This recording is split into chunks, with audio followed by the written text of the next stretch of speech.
काव्य हेतु और काव्य प्रयोजन। काव्य हेतु था काव्य के कारण, काव्य प्रयोजन था काव्य के उद्देश्य। सबसे पहले पढ़ते काव्य हेतु। काव्य करने, कविता करने का कारण होता क्या है, कविता उत्पन्न ही क्यों होती, कविता उत्पन्न कैसे होती है। या हेतु का अर्थ है कारण, अर्थात काव्य सृजन हेतु किन तत्वों का होना जरूरी है, मतलब कविता करने के लिए कौन कौन से तत्व होने जरूरी हैं। दूसरे शब्दों में जिन कारणों के कारण काव्य की सर्जना या रचना होती है उन्हें काव्य हेतु कहते हैं। ये कारण कवि में ही उदित होते हैं, कवि के मन में ही मतलब मन में ही जन्म लेते हैं और इन्हीं से प्रेरित होकर कवि काव्य की रचना करता है। मतलब कोई भाव उसके मन में उठ रहा है, मान लो शाम के टाइम पे वो बैठा है, नदी के किनारे बैठा है, एक अच्छे वातावरण में बैठा है, पक्षियों को देख रहा है, नदी को देख रहा है, पेड़ों को देख रहा है, उनको देखते देखते उसके मन में कोई विचार आ गया, उसने उसको लिख दिया, तो वो कारण बन गया। वो वातावरण जो है उसका कविता करने का कारण बन गया। उसके मन में कुछ विचार आए, उसने उसको लिखा, तो कविता बन गई। तो ये कारण जो होते हैं कवि के मन में उदित होते, मन उसके दिमाग में उदित होते हैं और इन्हीं से प्रेरित होकर वो कविता काव्य की रचना करता है। काव्य हेतु मुख्यतः तीन होते हैं, मतलब काव्य करने के कारण क्या होते हैं, तीन होते हैं। एक तो प्रतिभा, टैलेंट, जो जन्मजात होता है। जैसे कुछ लोगों के अंदर गाने का टैलेंट है, किसी के अंदर पेंटिंग का टैलेंट है, ठीक है, किसी के अंदर बातें करने का टैलेंट है, कुछ भी टैलेंट है, ठीक है। तो प्रतिभा वो जन्मजात होती है, वो प्रतिभा किसी को सिखाई नहीं जा सकती, ठीक है, वो उसको जन्म से ही मिलती है। दूसरा होता है व्युत्पत्ति, जो शास्त्र ग्रंथ पढ़कर आता है। जैसे ज्ञान, जो किताबें पढ़कर, चीजें आसपास की चीजों को देखकर, एक्सपीरियंस से जो चीज आती है उसको बोलते हैं व्युत्पत्ति, ठीक है। वो एक्सपीरियंस से आता है, पढ़कर आता है, ठीक है, ज्ञान अर्जित करके आता है। तीसरा होता है अभ्यास, जिसकी बार बार प्रैक्टिस की जाती है, ठीक है। व्यक्ति द्वारा बार बार अभ्यास करने से भी काव्य रचना होती है। एक व्यक्ति बार बार प्रैक्टिस कर रहा है, उसे लिखना ही है, तो वो ग्रंथों को पढ़ रहा है, सब कुछ कर रहा है और बार बार प्रैक्टिस, लिखने की प्रैक्टिस है, तो एक ना एक दिन वो जरूर लिखेगा, ठीक है। तो वो होता है अभ्यास। तीन कारण होते हैं काव्य हेतु, क्या होते हैं, तीन होते हैं। एक तो होता है प्रतिभा, टैलेंट, जो जन्मजात होती है, ठीक है। एक होती है व्युत्पत्ति, जो हमारे जीवन के एक्सपीरियंस और ग्रंथों को पढ़कर आती है, ठीक है। और तीसरा होता है अभ्यास, जिसके अंदर हमें प्रैक्टिस करनी पड़ती है। इन तीन कारणों से काव्य की रचना होती है, ठीक है। ये काव्य हेतु होते हैं। काव्य हेतु के विषय के अन्य तथ्य। अब काव्य हेतु में कुछ अलग तथ्य भी होते हैं, कुछ और फैक्ट भी होना जरूरी है। प्रतिभा, व्युत्पत्ति, अभ्यास, ये तीन तो हैं ही। इन तीन के अलावा अब जो हमारे साहित्यकार है वो किस किस को महत्व देते हैं। जो भामे हैं, भामे प्रतिभा को अतीत महत्व देते हैं। वो कहते हैं जिसके अंदर प्रतिभा है, जो जिसमें जन्मजात है, वही कविता कर सकता है। भामे कहते हैं जिसके अंदर प्रतिभा है, टैलेंट है, जन्मजात है, प्रतिभा होना बहुत जरूरी है काव्य करने के लिए, तो उन्होंने प्रतिभा को अधिक महत्व दिया है। दंडी, प्रतिभा, शास्त्र ज्ञान, अभ्यास, तीनों की जरूरत होती है। एक अच्छी कविता करने के लिए प्रतिभा का होना जरूरी है। टैलेंट है इसका मतलब ये नहीं कि वो दूसरों से ज्ञान लेना छोड़ दे, उसे दूसरों से ज्ञान भी लेना चाहिए, और ज्ञान ले रहा है तो उसे प्रैक्टिस भी करनी चाहिए, तभी वो एक अच्छी कविता कर सकता है। तो दंडी का कहना है। वामन, वामन कहते हैं काव्य हेतु की जगह काव्यांग शब्द, मतलब उसने, वामन ने काव्य हेतु की जगह काव्यांग शब्द का प्रयोग किया। मतलब ये जो तीन कारण है ना, इसको हम काव्यांग भी कहते हैं, काव्य के अंग। ये क्या है, काव्यांग मतलब काव्य के अंग। अगर इसका हम वर्ण विच्छेद करें तो काव्य प्लस अंग होगा काव्यांग। तो काव्य का अंग काव्य हेतु ही होगा। काव्य के अंग तीन अंग है, प्रतिभा, व्युत्पत्ति और अभ्यास। अब इन शब्दों का प्रयोग किया है और उसने तीन अंग कौन से बताया, उसने अलग बताया, लोक, विद्या और प्रकीर्ण। लोक मतलब जो संसार में रहकर वो सीख रहा है, एक्सपीरियंस से अपने आप सीख रहा है, जिस माहौल में रहेगा, जैसा रहेगा वैसा सीखेगा। जैसे चुन्नू ने शुरू से उसने अंग्रेजी कार्टून देखना शुरू कर दिया तो वो इंग्लिश ही बोल सकता, वो वैसे एनवायरमेंट में रहा, ठीक है, तो वो था लोक, जैसे रहोगे वैसे सीखोगे। विद्या, विद्या जहां पर जिसको तुम्हें पढ़ना पड़ेगा, ठीक है, जिसे तुम्हें सीखना पड़ेगा। एक होता प्रकीर्ण, जिसमें प्रैक्टिस हुई, प्रकीर्ण मतलब प्रैक्टिस ही आ गया। मम्मट क्या कहते हैं, शक्ति, निपुणता और अभ्यास। एक तो ग्रहण करने की शक्ति होनी चाहिए, काव्य करने की उसके अंदर शक्ति होनी चाहिए, मतलब वही प्रतिभा ही हो गई, प्रतिभा को उसने शक्ति कह दिया। निपुणता मतलब, निपुण मतलब बिल्कुल परफेक्ट है वो, उसके अंदर वो बिल्कुल निपुण है, और निपुण होने के बावजूद वो अभ्यास करता है। तो इसके हिसाब से काव्यांग क्या है, काव्य हेतु है शक्ति, निपुणता और अभ्यास। तो भामे कहते हैं कि प्रतिभा होनी चाहिए, दंडी कहते हैं प्रतिभा, शास्त्र ज्ञान और अभ्यास होना चाहिए, वामन कहते हैं लोक, विद्या और प्रकीर्ण होनी चाहिए, और मम्मट कहते हैं शक्ति, निपुणता और अभ्यास, जबकि सबका अर्थ ऑलमोस्ट सेम है, ठीक है। फिर जो जहां पर उन्होंने, वामन ने केवल प्रतिभा को महत्व दिया, उन्होंने खाली प्रतिभा को ही महत्व दिया। तो हेमचंद्र, जगन्नाथ जयदेव, इन्होंने कुछ अन्य तथ्य दिए हैं। राजशेखर ने प्रतिभा के दो भेद किए हैं। राजशेखर जो कहते हैं प्रतिभा के दो भेद हैं। दो भेद कौन से हैं, कार्यत्री और भावित्री। कार्यत्री होता है जो कवि के अंदर होता है, और भावित्री होता है जो पाठक और सहृदय में होता है, जो पढ़ रहा है और उसको ग्रहण कर रहा है, पढ़कर जिसको ग्रहण कर रहा है, पाठक है सहृदय में। रुद्रट ने भी प्रतिभा के दो भेद किए हैं। रुद्रट भी कहते हैं प्रतिभा के दो भेद हैं, सहजा और उत्पाद्य। सहजा क्या है? ईश्वरीय शक्ति है। सहजा क्या है? ईश्वरीय शक्ति है। उत्पाद्य क्या है? शास्त्र ग्रंथ के ज्ञान उपरांत, मतलब शास्त्र ज्ञान का ज्ञान लेने के बाद जो आता है वो उत्पाद्य। उत्पाद वही होता है ना जो प्रोडक्शन है। प्रोडक्शन तो हुआ जब हम कुछ प्रोडक्शन करते तभी आएगा ना, तो शास्त्र का ज्ञान अर्जित किया, उसके बाद जो उसके अंदर आया वो उत्पाद्य है, और सहजा जो पहले से ही है वो ईश्वरीय शक्ति है। ठीक है, तो यहां पर भी प्रतिभा के दो भेद है। हेमचंद्र ने प्रतिभा के दो भेद दिए हैं, सहजा और औषधि की। सहजा मतलब जन्मजात, और औषधि की मतलब श्रम से प्राप्त। ठीक है, एक तो होता है, एक व्यक्ति होता है कि एनवायरनमेंट से इसके अंदर इतनी शक्ति होती है, एनवायरनमेंट खुद ही लड़ सकता है, और दूसरा क्या होता है, उसके अनुरूप अपने आप को बना लेता है।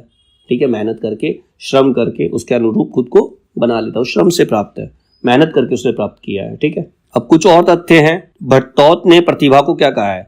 नवन वो में शालिनी प्रज्ञा, वर्णनीय वस्तु को नए नए रूप में प्रस्तुत करने की शक्ति। वर्णनीय वस्तु मतलब वह वस्तु जिसका वर्णन कर सकते हैं, एक वस्तु है जिसका वर्णन किया जा सकता है, लेकिन उसका वर्णन नए नए रूप में हम उसको प्रस्तुत करने हैं, उसको नए नए रूप में प्रस्तुत करने की शक्ति को प्रतिभा कहते हैं। जैसे कविताएं तो पहले भी बहुत लोगों ने लिखी, लोग कविता पढ़ते नहीं, कई लोग पढ़ने से कतराते हैं, समझ नहीं आती, तो कुमार विश्वास ने उनको गीत के रूप में ढाल दिया।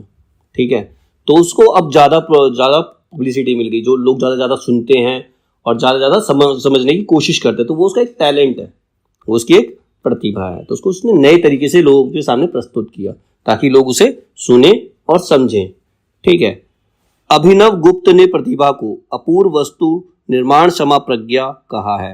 मतलब अपूर्व वस्तु में ऐसी वस्तु जो क्षमा प्रज्ञा है, मतलब उसे खुद के दोषों को भी वो क्षमा कर सकती है, माफ कर सकती है। अपूर्व वस्तुओं के निर्माण की क्षमता रखने वाली प्रज्ञा वो प्रतिभा है। अपूर्व वस्तु मतलब जो वस्तुएं जिसके बारे में लोगों को नहीं पता, उसी वस्तु के बारे में लोगों को समझाना, बताना, ऐसे टैलेंट को ही प्रतिभा कहा है। पंडित राज जगन्नाथ ने केवल प्रतिभा को काव्य का हेतु माना, अतः इसे प्रतिभावादी आचार्य भी कहा है। पंडित राज जगन्नाथ कहते हैं प्रतिभा खाली के काव्य हेतु नहीं है, प्रतिभा काव्य करने के ही काम नहीं आती, बल्कि ये प्रतिभावादी आचार्य भी है, मतलब लोगों को काव्य करने के लिए प्रेरित भी करती है। ठीक है, अब ये तो हमने पढ़ लिया काव्य हेतु क्या थे, अब पढ़ेंगे काव्य प्रयोजन। काव्य करने का कारण क्या है, कविता करते क्यों है, कविता किस लिए करी जाती है, तो कविता करने का कारण वो काव्य प्रयोजन है। प्रयोजन का अर्थ है उद्देश्य, किस उद्देश्य से कविता करी जा रही है, अर्थात काव्य रचना करने के उद्देश्य को काव्य प्रयोजन कहते हैं। अब इसके प्रमुख आचार्य अलावा मतलब कुछ आचार्य हैं जिनके अनुसार काव्य करने के कारण क्या क्या हो सकते हैं। तो भरत मुनि कहते हैं 6 कारणों से कविता की जाती है। 6 कारणों से, या तो धर्म को बढ़ाने के लिए, धर्म का प्रसार करने के लिए, या अपना रस बढ़ाने, यश बढ़ाने के लिए, यश मतलब अपना नाम बढ़ाने के लिए कविता की जाती है, या आयु साधक, हितकर, हितकर मतलब दूसरों के भले के लिए, बुद्धिवर्धक लोगों के ज्ञान को बढ़ाने के लिए, अपनी बुद्धि को बढ़ाने के लिए, और लोक उपदेश लोगों को उपदेश देने के लिए। ये 6 कारण है भरत मुनि के अकॉर्डिंग कविता करने के 6 कारण हो सकते हैं, धर्म, यश, आयु साधक, हितकर, बुद्धिवर्धक और लोक उपदेश। तो पीड़ित मनुष्य को विश्रांति करना भी काव्य प्रयोजन ही माना जाता है। एक पीड़ित व्यक्ति है, उसको शांत करना, उसके अंदर मोटिवेशन भरना भी काव्य प्रयोजन हो सकता है। जैसे एक बहुत ही व्यक्ति बिल्कुल डिप्रेशन में चला गया है, उसे हमें मोटिवेट करना है, उसे अपने अपने राम सुना दो, कुछ देर सुनेगा, मोटिवेट होगा, उसके मन के अंदर जो डिमोटिवेट हो गया है, वो जो उसके अंदर मन के अंदर ग्लानि आ गई है वो दूर होगी, उसे आशा मिलेगी, उसे आगे बढ़ने की प्रेरणा मिलेगी। ठीक है, जैसे अर्जुन युद्ध भूमि में जाकर बिल्कुल निशस्त्र, मतलब ऐसे हो गया था कि मैं नहीं लड़ना चाहता, सामने मेरे बंधु बांधव खड़े, मैं उनका हथियार नहीं उठा सकता, तो श्री कृष्ण ने क्या किया, उसे गीता का उपदेश दिया। तो काव्य ही है, गीता का उपदेश दिया ताकि वो उसको लड़ने की प्रेरणा मिल सके। तो किसी पीड़ित मनुष्य की विश्रांति करना भी काव्य प्रयोजन ही कहलाता है। ठीक है, दूसरा है भामह। भामह कहते हैं 4 कारणों से कविता की जाती है। 4 कारण कौन कौन से हैं इसके?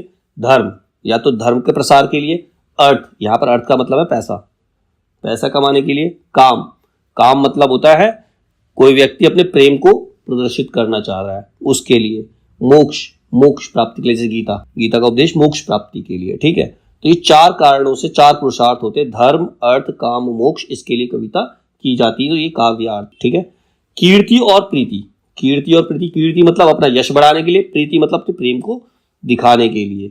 इन समस्त कलाओं का ज्ञान जो होता है वो काव्य प्रयोजन कहलाता है। ठीक है।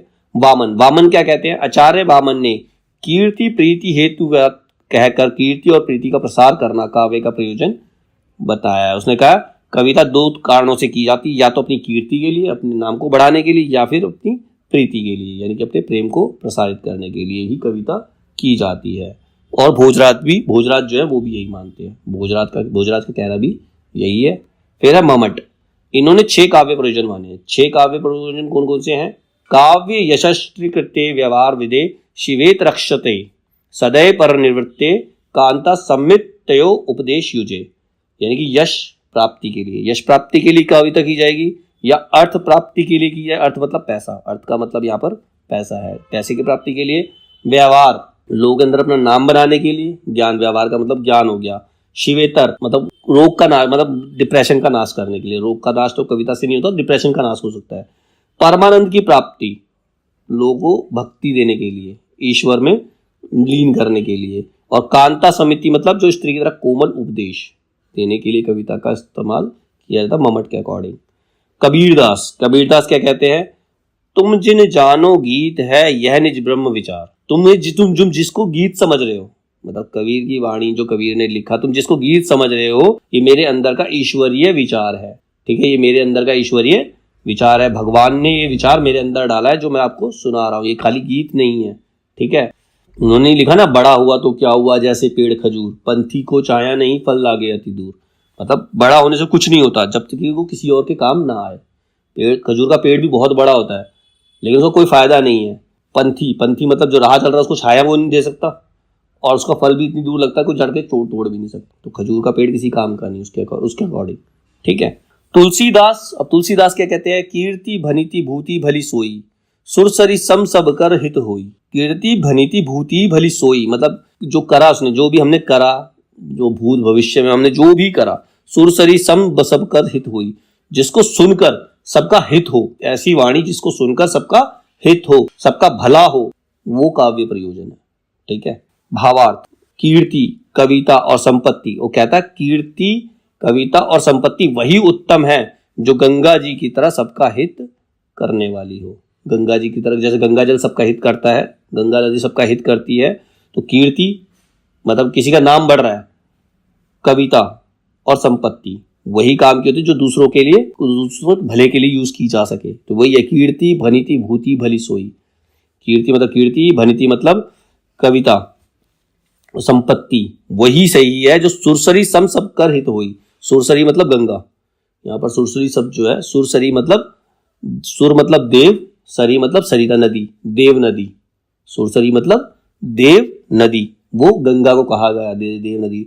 तो जो सुरसरी के समान सबका हित कर सके, गंगा नदी के समान सबका हित कर सके, वही कीर्ति, वही कविता, वही संपत्ति उत्तम है। स्वातः सुखाय भी माना था किंतु सबका हित करने वाला, मतलब खुद का सुख भी जरूरी है लेकिन वो सुख ऐसा होना चाहिए जो दूसरों का भी हित कर सके। तुम्हारे सुख से किसी को दुख पहुंचे तो वो सुख नहीं है।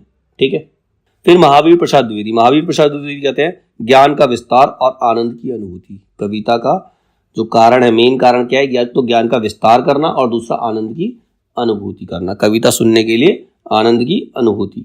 रामचंद्र शुक्ल कहते हैं काव्य का अंतिम लक्ष्य जगत के मार्मिक पक्षों का प्रत्यक्षीकरण करके उसके साथ मनुष्य हृदय का सामंजस्य प्रतिस्थापन करना है। मतलब रामचंद्र शुक्ल ने बड़ी डीप बात कह दी। वो कहते हैं कि काव्य का अंतिम लक्ष्य जो है जगत के मार्मिक पक्षों का प्रत्यक्षीकरण, मतलब जो भी जगत में घटा है, उसको देखा है, जो भी हमने सुना है, जो पढ़ा है, उसको इस तरीके से संजोकर लिखना चाहिए ताकि उसका जो सामंजस्य है आज के जीवन के साथ मिलाकर करना चाहिए, ताकि वो अपने आप को उससे जोड़ सके और अपना हित कर सके। वो कविता का कारण होना चाहिए। ठीक है। जैसे आजादी के टाइम पे रामायण का जिन्होंने भी जो कविता लिखी, पुरानी जो कविताएं लिखी, उसको आज के समय से जोड़ा, आज के समय से जोड़कर लिखा ताकि आज के लोग उससे प्रेरणा ले सके, आज के लोग उससे प्रेरणा ले सके। अगर पुराने समय में ऐसा हुआ था तो हम आज भी ऐसा कर सकते हैं। ठीक है। मैथिली शरण गुप्त क्या कहते हैं? मैथिली शरण गुप्त ने उपदेश को प्रमुख मनोरंजन को गौड़ काव्य प्रयोजन माना है। वो कहते हैं उपदेश मतलब कविता का जो मेन कारण, मेन उद्देश्य होना चाहिए वो होना चाहिए उपदेश देना, ज्ञान देना, और जो मनोरंजन है वो उसका सेकेंडरी पहलू होना चाहिए। मनोरंजन होना चाहिए लेकिन वो सेकेंडरी होना चाहिए, प्राइमरी क्या होना चाहिए, उपदेश होना चाहिए। ठीक है, केवल मनोरंजन ना कवि का कर्म होना चाहिए, उसमें उचित उपदेश का भी मर्म होना चाहिए। मतलब कविता खाली मनोरंजन के लिए नहीं करी जानी चाहिए, उसके अंदर कुछ ना कुछ उद्देश्य होना चाहिए, कोई ना कोई सब्जेक्ट होना चाहिए। आजकल बहुत सारी मूवीज ऐसी बन जाती हैं जिसका खाली एंटरटेनमेंट है, जिसका ना सर है ना पैर है। ठीक है, तो ऐसे सीरियल, ऐसी मूवीज नहीं बनानी चाहिए। मूवीज ऐसी, मतलब लोगों को ऐसी चीजें दिखानी चाहिए जिससे उनका मनोरंजन तो हो, साथ ही साथ उन्हें कुछ उपदेश मिले, कुछ प्रेरणा मिले। ठीक है, ऐसी चीजों को कविता वो है, तो कविता का कारण वो होना चाहिए। हजारी प्रसाद द्विवेदी, मनुष्य ही साहित्य का लक्ष्य है। हजारी प्रसाद द्विवेदी कहते हैं साहित्य का लक्ष्य क्या है, मनुष्य। तो ऐसी कविता करनी चाहिए जो मनुष्य के लिए कल्याणकारी हो। ठीक है, आचार्य नंद दुलारे वाजपेयी क्या कहते हैं, वो कहते हैं आत्मानुभूति ही काव्य का प्रयोजन है। ऐसी कविता जिसको सुनकर हमें अपनी आत्मा की अनुभूति हो, हमें अंदर से अपने आप को फील कर सके, अपने आप को महसूस कर सके, वो काव्य है। डॉक्टर नगेंद्र ने आत्माभिव्यक्ति को साहित्य का प्रयोजन माना। सेम चीज, आत्मानुभूति को ही नगेंद्र ने साहित्य का प्रयोजन माना है। प्लेटो कहते हैं उपयोगितावाद दृष्टि लोक कल्याण। मतलब कविता के दो कारण होने चाहिए, एक तो उपयोगितावादी दृष्टि, उसका क्या उपयोग हो रहा है, उसका क्या यूज होगा, लोग उससे कैसे प्रेरणा लेंगे, और दूसरा लोक कल्याण के लिए, लोगों के भले के लिए कविता करनी चाहिए। और अरस्तु ये बाहर के इसलिए कहते कविता आनंद के लिए होनी चाहिए। ठीक है, अरस्तु कहते कविता जो है आनंद के लिए होनी चाहिए। साहित्य शास्त्र के प्रमुख आचार्य और समय, इसके साहित्य शास्त्र के प्रमुख आचार्य कौन कौन से हैं और कौन से समय में थे। तो प्रमुख आचार्य हैं भरत मुनि, भामह, दंडी, उद्भट। इनके इन्होंने समय नहीं लिखे। ठीक है, साहित्य शास्त्र के प्रमुख आचार्य भरत मुनि, ये बहुत पुराने हैं, भामह, दंडी और उद्भट। उसके बाद वामन 8वीं सदी में थे, 8th सेंचुरी में, रुद्रट 9th सेंचुरी में, आनंदवर्धन 9th सेंचुरी के उत्तरार्ध में, मतलब एंड ऑफ 9th सेंचुरी, और ये राजशेखर भी। ठीक है, Abhinav Gupta 10th century, Kuntak 10th century, Dhananjay 10th century, Bhojraj 11th century में थे, क्षेमेंद्र, हेमचंद ये भी 11th सेंचुरी के हैं, हेमचंद 12th सेंचुरी में, जयदेव 13th सेंचुरी में, और विश्वनाथ 14th सेंचुरी में, जगन्नाथ 17th सेंचुरी में। ठीक है, तो ये कुछ आचार्य हैं, कौन कौन से समय में कौन कौन से आचार्य हुए थे। फिर काव्य ग्रंथ, कौन कौन से कवियों ने कौन कौन से काव्य ग्रंथ लिखे हैं, ये इंपॉर्टेंट है। भरत मुनि ने लिखा है नाट्य शास्त्र, भरत मुनि ने नाट्य शास्त्र की रचना की है। भामह ने काव्य अलंकार की रचना की है। दंडी ने काव्यादर्श, वामन काव्य अलंकार सूत्रवृत्ति, वामन ने लिखा है काव्य अलंकार सूत्रवृत्ति। उद्भट ने काव्य अलंकार सार संग्रह। आनंदवर्धन ने ध्वन्यालोक। रुद्रट ने लिखा है काव्य अलंकार। राजशेखर काव्य मीमांसा। धनंजय ने दशरूपक, और भट्टनायक ने हृदय दर्पण। अभिनव गुप्त ने लिखा है ध्वन्यालोक लोचन और अभिनव भारती, दो लिखे हैं। अभिनव गुप्त ने दो लिखे हैं, ध्वन्यालोक लोचन और अभिनव भारती। कुंतक ने लिखा है वक्रोक्ति जीवित। भोजराज श्रृंगार प्रकाश और सरस्वती कंठाभरण। माहिम भट्ट ने व्यक्ति विवेक। क्षेमेंद्र काव्य घंटाभरण दशावतार। चरित ने औचित्र विचार चर्चा। मम्मट काव्य प्रकाश। हेमचंद्र काव्य अनुशासन। रोयक अलंकार सर्वस्व। जयदेव चंद्रालोक। विश्वनाथ का है साहित्य दर्पण। पतंजलि ने महाभाष्य, और रूप गोस्वामी ने उज्ज्वल नीलमणि। तो ये कुछ कवि हैं जिन्होंने अपने अपने काव्य ग्रंथ लिखे हैं।